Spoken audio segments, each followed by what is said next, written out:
ஓணம் பண்டிகை கொண்டாடுவதற்கான காரணம் உங்களுக்கு தெரியுமா? கேரள மாநிலத்தில் கொண்டாடப்படும் ஒரு பாரம்பரிய சிறப்புமிக்க திருவிழா ஓணம்.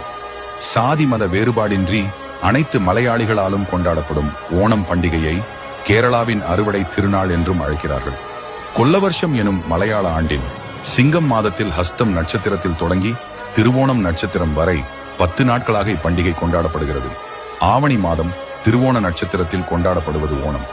சங்ககால ஏடுகளில் விஷ்ணுவின் பிறந்த நாளாகவும் வாமனன் அவதரித்த நாளும் அன்றுதான் எனவும் குறிப்புகள் கூறுகின்றன. புராணங்களின்படி மகாபலி என்னும் மன்னன் கேரள நாட்டை சிறப்பாக ஆண்டு வந்தான்.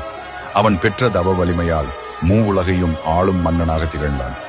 இதனை பொறுக்காத தேவர்கள் அசுர வலிமை கொண்ட மகாபலியை அடக்கி தங்களின் வலிமைக்கு கொண்டு வர திருமாலின் உதவியை நாடி சென்றனர்.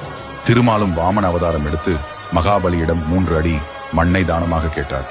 திருமாலின் சூட்சமத்தை அறிந்த அசுர குருவான சுக்கராச்சாரியார் அறிவுரையை கேளாத மகாபலியும் 3 அடி மண் கொடுக்க சம்மதித்தார்.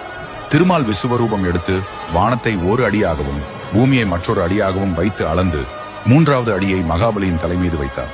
வாமன மூர்த்தியால் மகாபலி சக்கரவர்த்தி பாதாளத்துள் வீழ்த்தப்பட்ட போது தான் ஆட்சி செலுத்திய நாட்டை ஆண்டுக்கு ஒரு முறை வந்து கண்ணுற்று மகிழ திருமாலிடம் வரம் வேண்டினார். பிறகு திருமாலும் மகாபலியை ஆட்கொண்டு வரம் நல்கினார்.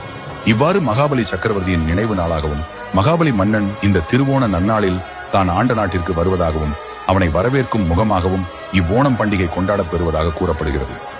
ஓணம் பண்டிகையை முன்னிட்டு சிறப்பு உணவுகள் தயார் செய்யப்படும்.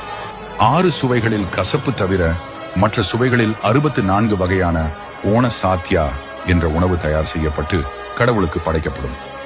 ஓணம் பண்டிகையின் சிறப்பு அம்சம் மகாபலி மன்னனை வரவேற்கும் விதமாக கேரளாவின் ஒவ்வொரு வீட்டு வாசலில் போடப்படும் அத்தப்பூ என்ற பூக்கோளமாகும்.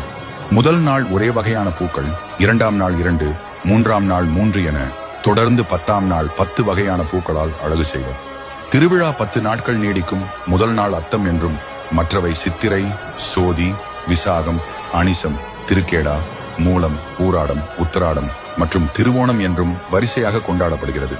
இந்த ஓணம் பண்டிகையில் சமத்துவத்தையும் மகிழ்ச்சியையும் நம்மிடையே கொண்டு வர இறைவனை பிரார்த்திப்போம். அனைவருக்கும் இனிய ஓணம் திருநாள் நல்வாழ்த்துக்கள்.